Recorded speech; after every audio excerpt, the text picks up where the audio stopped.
Hello, everyone, and welcome to Cruise Control. Fred Staub and Les Jackson here. We are just getting ready for a jam packed hour. We have tons of automotive information to bring to you, Les. There were, I tell you, endless reveals this week of new models, Yep. pricing information on 2024 and 2025 models. So we've got a lot to talk about. We do. It's kind of an auto industry. By the way, look at this week. Yes, Sort of exactly. a surprise. Yeah, and some pretty popular models that Yeah. are getting revised, the Equinox and others. We're going to talk about that, and then in the second hour, we're going to talk about California thinking about mandating speed limiters on all vehicles. A lot of people up in arms about that, Hmm. and then Yeah. also, hydrogen power. A couple of new models coming along with hydrogen power. And did you know in 2026 there'll be a whole category of vehicles powered by hydrogen at the Le Mans race? That's cool, isn't it? And that, of course, puts a lot of light on the subject.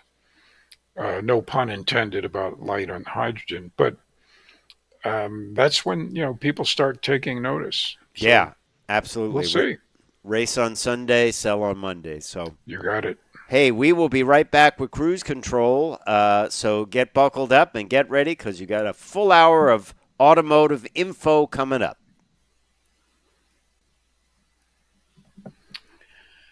Okay.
This is Cruise Control.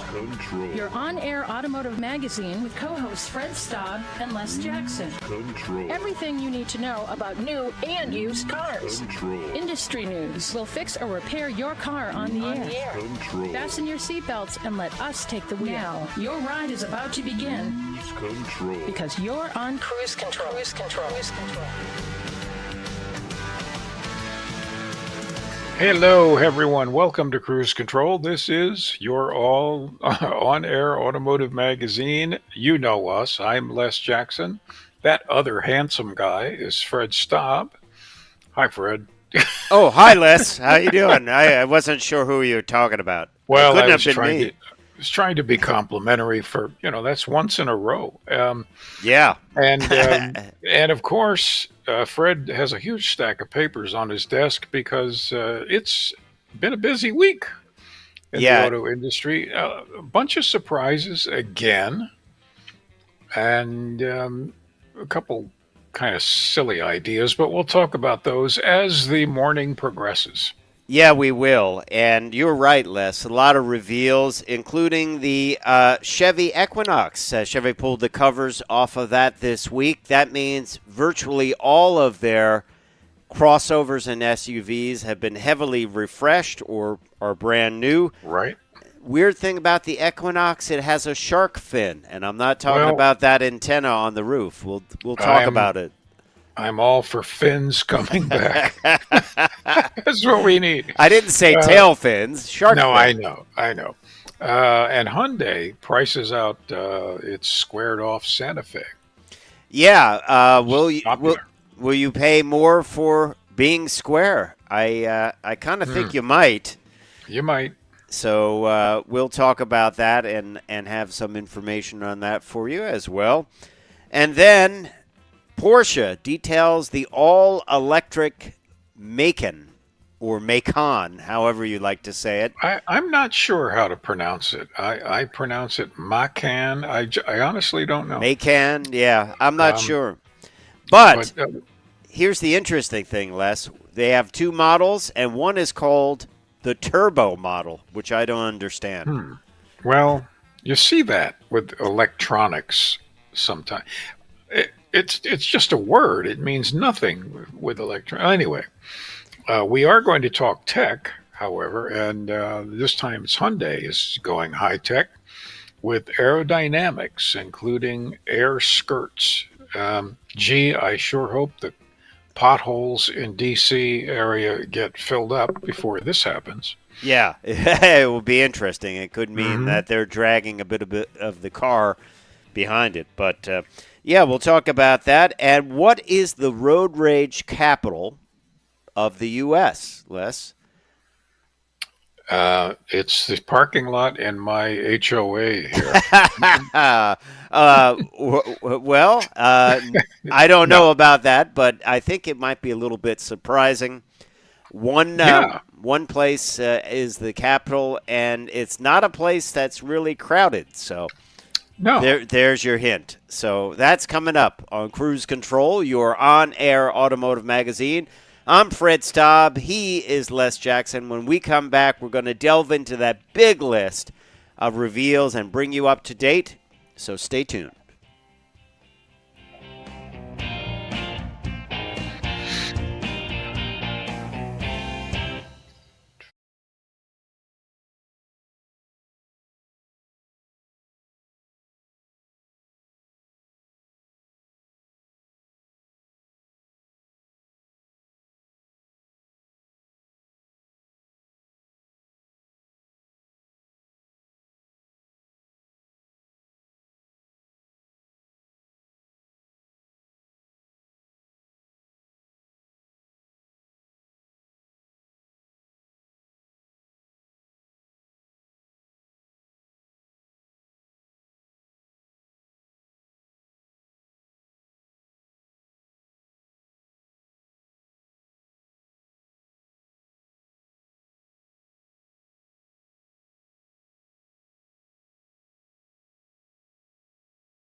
Cruise Control.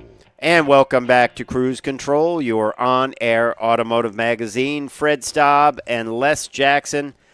Well, Les, let's start off with our first reveal, the 2025 Equinox from Chevy. I just drove the 2024 model, and what I liked about it was a little old school as far as having a lot of buttons and knobs on the interior. But it'll be interesting to see this updated model. Now, what it has is what they call the active trim, which is a little bit higher, raised up vehicle, kind of more off-roady. We've seen this when many popular. Very popular with many manufacturers. And it does have a new interior. It has what they call a shark fin right on the C-pillar, which is right above the glass that wraps around the back. The active trim, active is spelled ACTIV, gives you a rugged front fascia, blacked out badging, 17-inch machined face aluminum wheels, maple sugar and black interior theme. That's brown and black. Yep. In Evotex, which is sort of that kind of synthetic leather, I'll call it. Suede microfiber seating surfaces. Active embroidered on the driver and passenger seats. And available heated and ventilated front seats and rear heated outboard seats. And memory driver seat personalization. It has the dual screen look that we're seeing across the GM lineup. It's basically two different screens hidden behind a large piece of glass. And it gets a larger display. It's something like slightly over 11 inches, I believe. So you can, it's an updated infotainment system. Now, I have to check. We were talking about Chevy and GM getting rid of Android, Apple, and Android Auto and Apple CarPlay. I believe this one has Google built in, which is basically it is Google's there all the time. So it's Google Maps are just there. You don't have to hook your phone. It has a modem built in. So I believe that is the case when it comes to this new Equinox. This is a 2025 model. It is also available in the RS. One engine, though. It has 175 horsepower, 1.5-liter turbo, and that is the only engine. Apparently, when asked, they said, why don't you have an optional engine? They said, well, nobody was requesting that. But the front-wheel drive model gets a CVT transmission. And the the all-wheel drive model gets a Hydra-Matic 8T45 8-speed automatic. So that is the one difference between the two. Right. Now it's actually pretty handsome. What I do notice about it is the dash. If you're familiar, like we are, with driving all brands of vehicles, it instantly looks General Motors inside. Oh yeah, definitely. Not saying that's bad. I'm just saying it's very, very familiar looking layout. The upholstery it looks like cloth, but I don't think it really is cloth. Do you? Well, it's sort of in the active trim. It is sort of a suede seating surface. On this trim, the RS, it's more of a cloth. And the RS, it's funny. The RS, to me, all of the RS models look like they took a lot from the Camaro and the Camaro style, But big screens all around, no real gauges, just the projected glass cockpit look. It is 2.3 inches wider than the outgoing model. It says it enhances its more planted stance. So there you have a little bit of marketing talk from that. Oh, of course, yeah. I don't think we have any pricing on this yet, but it does have, as I said, I can confirm it does have the Google built-in service. So that means the maps just come up. The first time I found this was in Volvo. And so you really don't need to connect your phone. What will be interesting is do you have to pay a monthly fee for internet connection or a 4G connection? But we'll find out about that. But that's the right. 2025 Chevy Equinox. And when we get more information, we'll share it with you on Cruise Control, your on-air automotive magazine. We will be right back.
Control.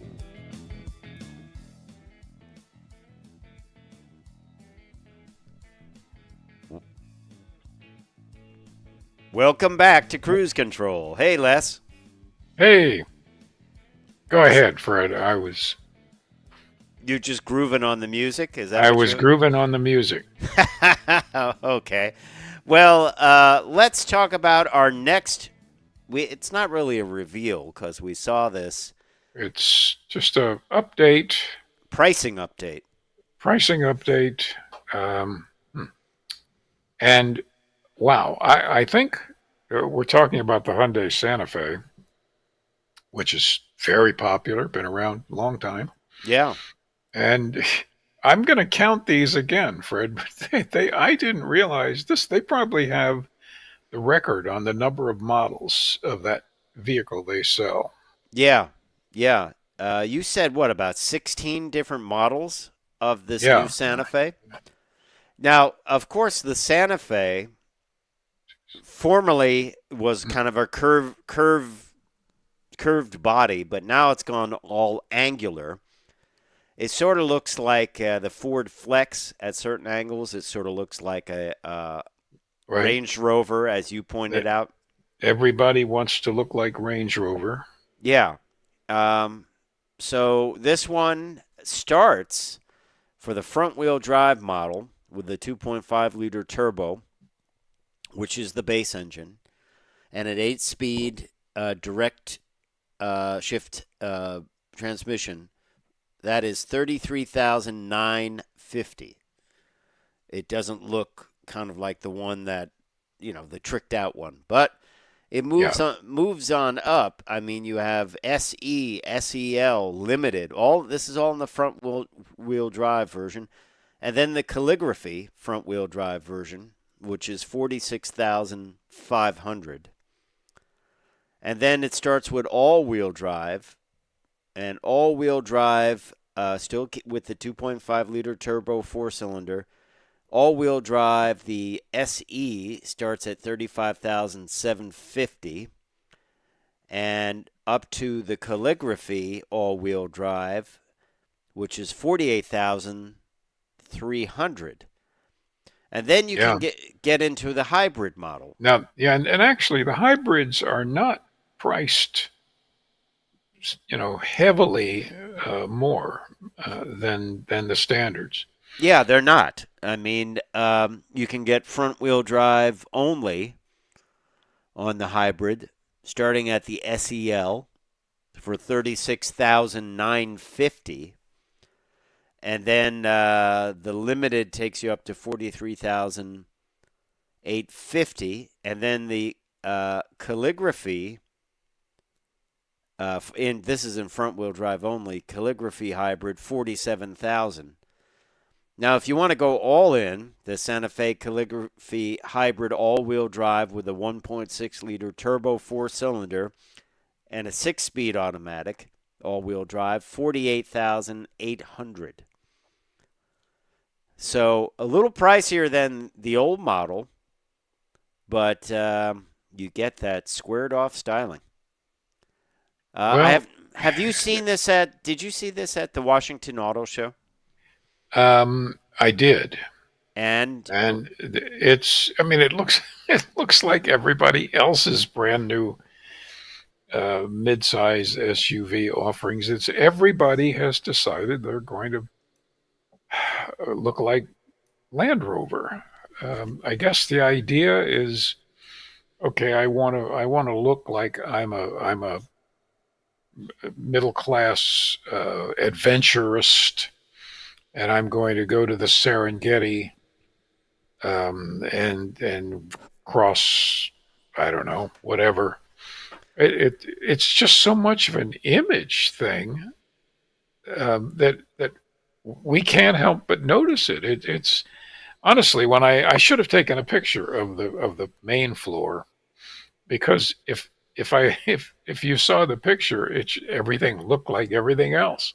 yeah. Yeah, I always felt designers got together somewhere at dinner or over drinks and just said, "Well, what are Yeah, we going to do in 2 years?" Well, let's make it you remember they had the evil eye, with the slanted right. headlights, and they did that for a while. Well, let's all go and make things look boxy with pronounced wheel wells. And I do think they do this. They all get together because how are trends established? I mean, I don't know, but to me, it looks like the Ford Flex, especially in the Yeah. front, which hasn't been built in a number of years. I think trends also get established when one particular model of one company's vehicle, when they bring it out, it's different from all the rest, and they all pay attention to how well it sells, and they find out, well, this one sells really well. Let's look like that the next time. It's the Beatles approach. Beatles did really well, Yeah, so everyone wanted a band like the Beatles, right? absolutely. So, And that's what you got. yeah, yeah. I'm interested to drive it. I'm not crazy about the really low-mounted taillights. I'm not crazy about the pronounced wheel arches, but I'll tell you what, I'll reserve judgment until I have a chance to drive it. But I think it's a little too angular for me. It's I don't think it's handsome. I think it's okay. Yeah, and the front looks a little plain. I said it looks a little like you made it out of Lego blocks. Yeah. Well, and they're all looking like you don't know what brand it is until you get up close and read it. Yeah, yeah, exactly, I don't know. exactly. Maybe they want that. Hey, what do you think? What do you think of the new Hyundai Santa Fe squared off model? Leave us your opinion in the comments. People have been great about leaving comments, so please do on our YouTube or Facebook page, or Cruise Control Radio YouTube or Facebook page. Um, do you like it? Do you think it's a good trend? Are you hoping to see more vehicles that are squared off, or are you thinking like, oh man, when will this go away? I don't know, but we've got another reveal. This is not what I would call a squared off vehicle. Um, and I don't think anything that Porsche makes is squared off. This is the Macan, but it is following another trend of screens everywhere. There's three of them there. The Macan is now 100% electric, all electric. It's a 2024 model. Fully electric powertrains up to 630 horsepower and 833 pound-feet of torque. 100 kilowatt battery and up to 270 kilowatt charging performance. What's interesting, that 630 horsepower model is called the Turbo. Not that Yeah. you'll have a turbocharger Well, anywhere. uh, it means nothing electrically, but Right. I mean, I guess you could have a turbo setting on the fan, that blows more yeah. air. Well, it's like turbos in computers. They used to sell, a turbo. What did that mean? Yeah, it just meant it would when it was. I guess actually this could hold true for the Macon. It meant that if you really pressed it to do hard tasks, it would speed up and go faster. Oh, okay. Well, okay. That's sort of turbo. That's sort of a turbo. Sort of. Um, but 10 years after its launch, Les, this is the new direction, all electric, and I'm not quite sure of the color, what that is. Um, Violet, maybe. uh, yeah. Uh, I But was thinking lavender. interior has screens everywhere, at least three big screens going Yeah. across, Even one for the passenger. even one for the passenger. The electric motors draw from a lithium ion battery in the underbody. And we'll talk a little bit about this and some of the cool features like optional rear axle steering and 2-valve dampers. So some cool stuff on the Macon besides its electric power. We'll talk about that when we come back on Cruise Control, your on-air automotive magazine with Fred Staub and Les Jackson. Stay tuned. We will be right back.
came in.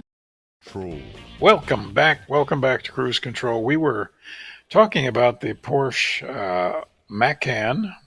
Neither of us actually knows how to pronounce the word, which is, we really need to look that up because believe it or not, Fred, they have sold like 150,000 of these worldwide. Well, that's a lot.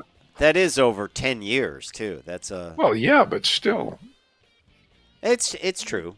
It's true. It's a niche product. It is a niche product. It can gain 80% of charge in 21 minutes at a 400-volt charging station, if you can find one. That's pretty impressive. The power of the turbo is impressive too. The turbo model is it's not turbocharged, but it's called turbo. And they call it coupe-like lines, even though it has 4 doors, which is always weird. Active and passive aerodynamics. They combine that into the DNA, the Porsche active aerodynamics and active passive elements. Drag coefficient of 0.25. Mm-hmm. It has a frunk in the front and a trunk in the back. Includes a freestanding 12.6-inch curved instrument cluster and a 10.9-inch central display. A passenger can also view the information and adjust settings on the infotainment system or stream video content while the car is being driven by the owner using their own 10.9-inch screen. So head-up display is part of the Porsche driver experience. Head-up display with augmented reality. And new virtual elements such as navigation arrows are visually integrated into the real world. The image appears to the driver at a distance of 32.8 feet and corresponds to the size of the 87-inch display. Go ahead. The next generation has Android Automotive OS and is also compatible with Apple CarPlay. See, that's what's happening with a lot of manufacturers. I think that's what GM is promoting as their big idea, but it's common around the industry.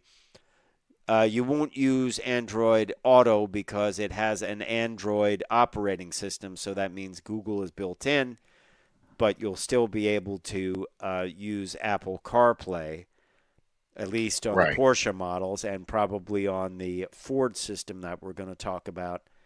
But over at GM, you won't be able to use Apple CarPlay, and that's why everyone will be ticked off. You'll alienate Apple owners, and that's probably not the best thing to do. Wouldn't want to do that. Probably it's not the best thing to do. I'm just saying. So I think they'll have to go back to including it, but that's just me. But there you have it. Porsche. What are the pricing? What's the pricing on the Porsche? Well, the basic Macan 4 is $78,800. Okay. Which, if you think about all you're getting, that's kind of and what other Porsches cost. That's pretty decent. The turbo is $105,300, which again fits right in with a lot of the lesser expensive 911s. Right. And you can spend a lot of money on a Porsche. I guess we could call this a bit of a deal. Well, for the brand, yes. For the brand, yeah. For the brand, I think they're terrific cars, and they drive great, but the maintenance is serious. Serious. All right. Well, that's one way to put it. So there you have it. But let's talk a little bit about tech. You know, we were talking about active aero, and it seems like we're going to see a lot more active aero. There's some talk that the ZR1 Corvette will have active aero, a wing that operates at speed, and we've seen this. I mean, wasn't Porsche one of the first to do active aero with their pop-up wing in the back? Way back, right? Yeah. Well, now Hyundai is looking into active aero, air skirt technology. Basically, this is going to help electric vehicles go faster and further, and it will be installed between the front bumper and the front wheels. It will be hidden during normal operation, but operates at speeds over 80 kilometers when aerodynamic resistance becomes greater than the air resistance, and the panels then flap back or pull back at 70 kilometers because they're no longer needed. This is sort of like a retractable chin spoiler, basically. Yeah, actually it is.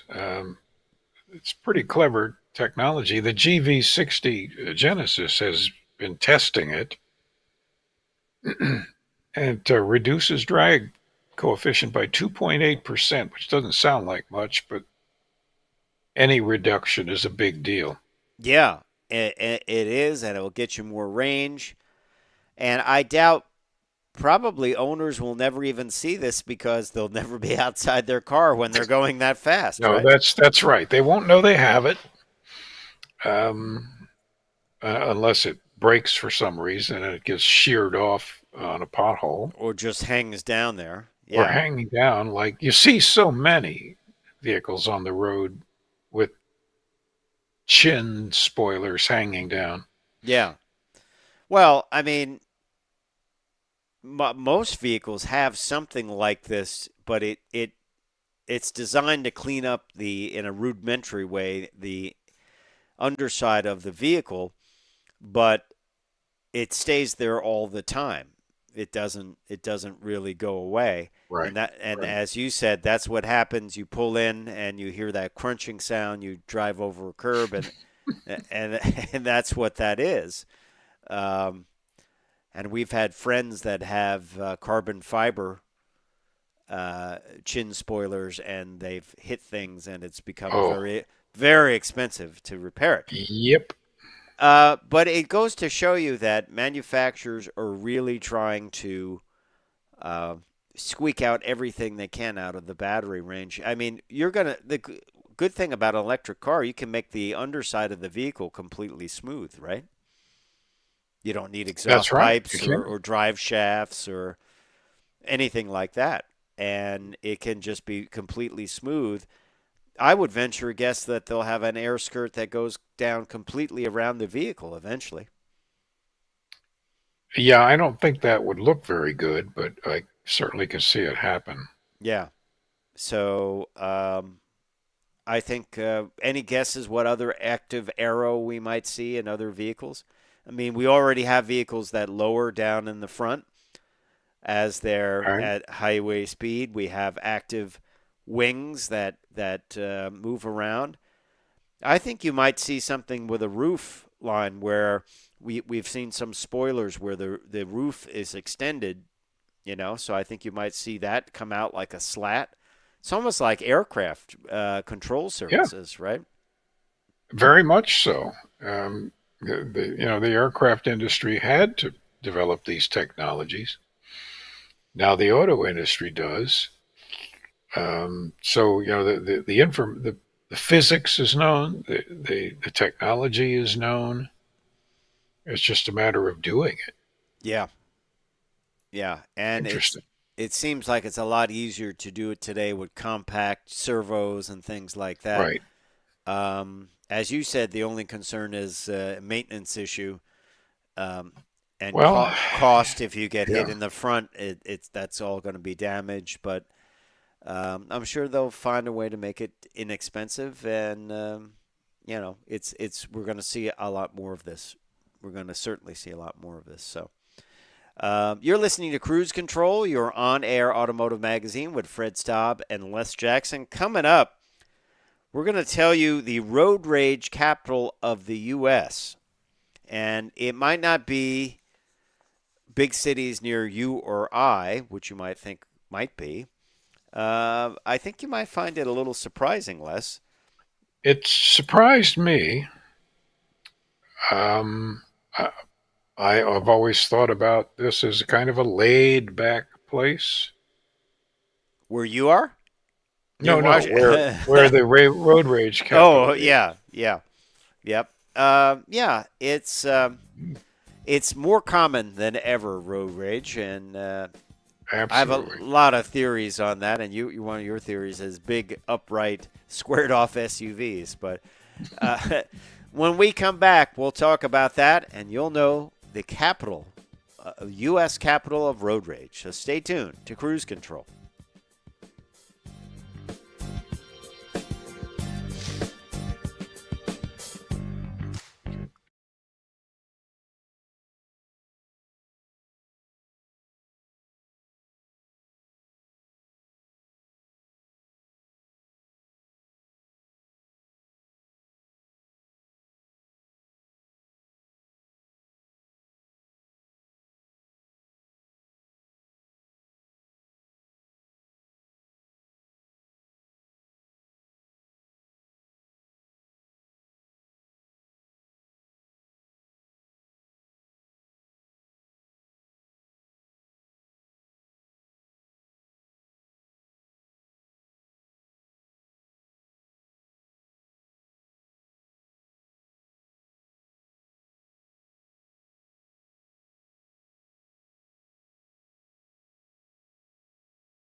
Cruise control.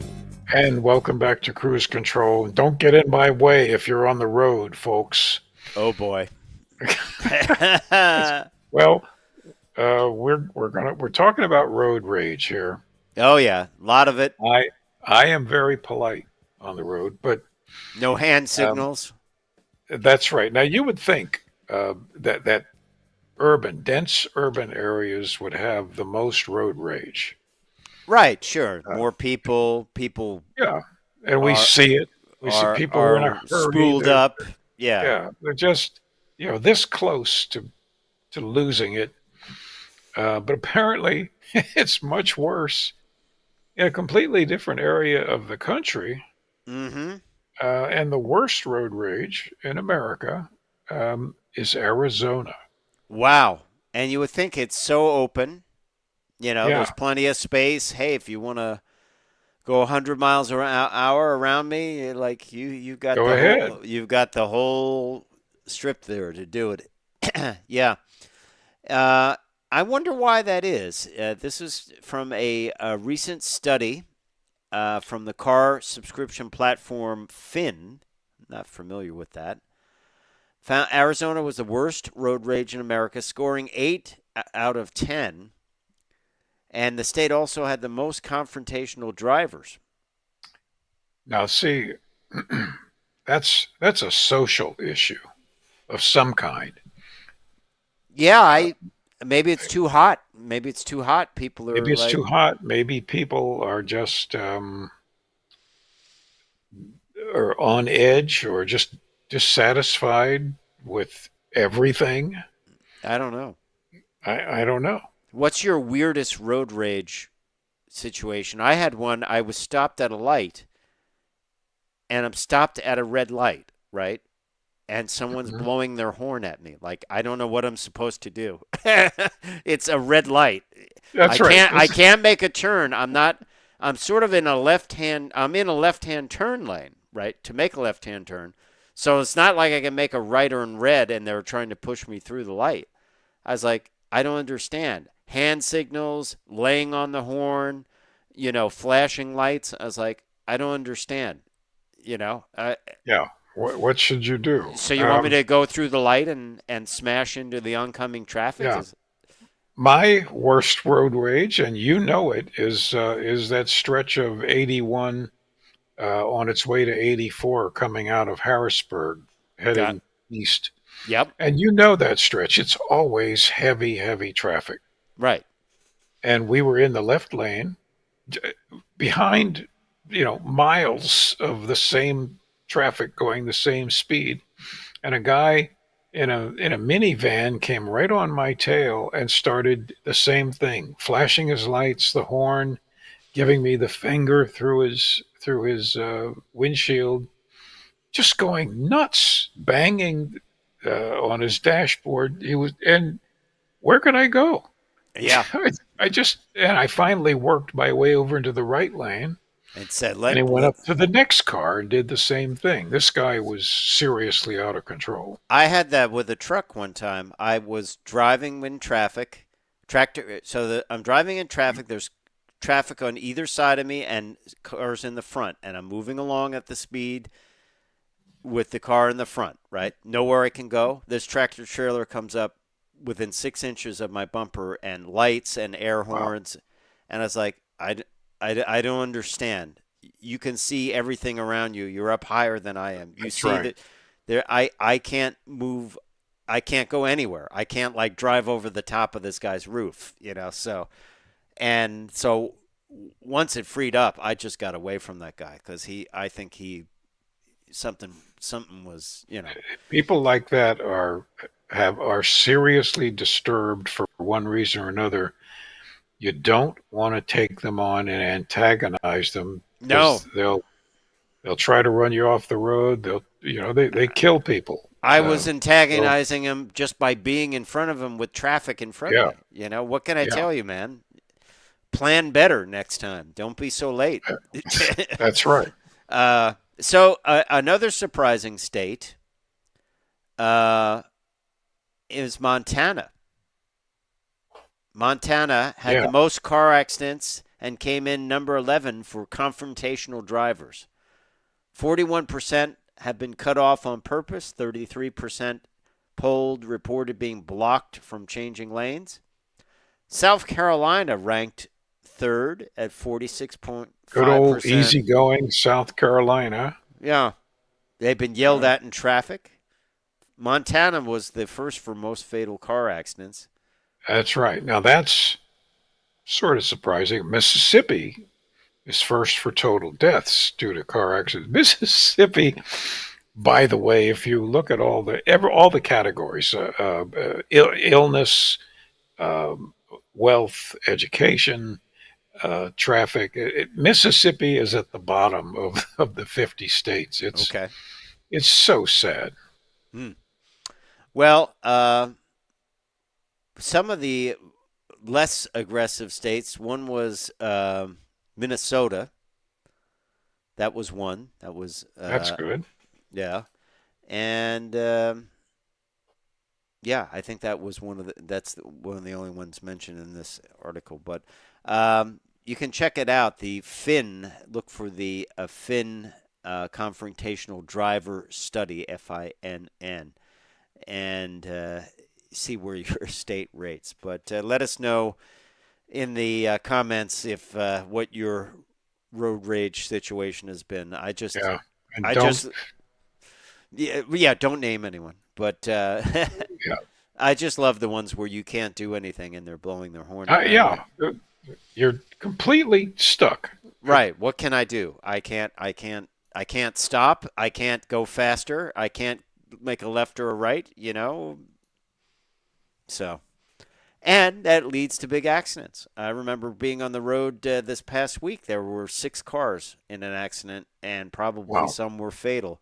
I mean, on a highway, what were they doing? They should be doing about 50 miles an hour in that area. So what created that? Following too close, cutting in and out, all that, right? That's a big thing now. Not paying attention is what did it. The big thing I find is the cutting in and out and leaving inches. Yeah. That is really, really, really a selfish way to drive. And, you can just cause a chain reaction there. It's in my opinion, worse than going fast in the left lane. It is because you're spooking all the drivers that you're cutting in front of. Yeah. And if they speed up or slow down a little bit and you're just leaving that little bit of space, I don't know. That happened. That started happening, I think, during and now after COVID. Just super aggressive to me. That is super aggressive driving. But I don't know. We'd like to hear what your experience is. If you do you have a lot of that down in DC? We do. You see it practically every day. Yeah. On the interstates around the city. Yeah. You don't see much of it in traffic going into DC because the there's too much traffic going so slow. Yeah. But people are crazy. Yeah, they are. I don't know. They lost. It's a shared space. You have tailgating. How many times have you had it where you can't even see the person's taillights? They're that close. Their headlights. You can't see their headlights. Yeah.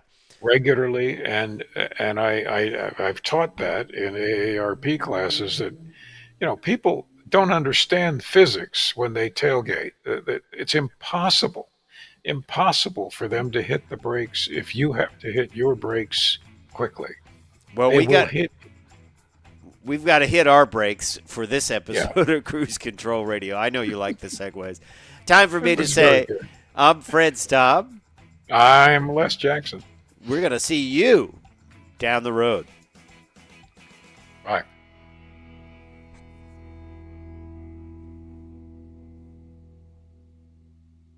That was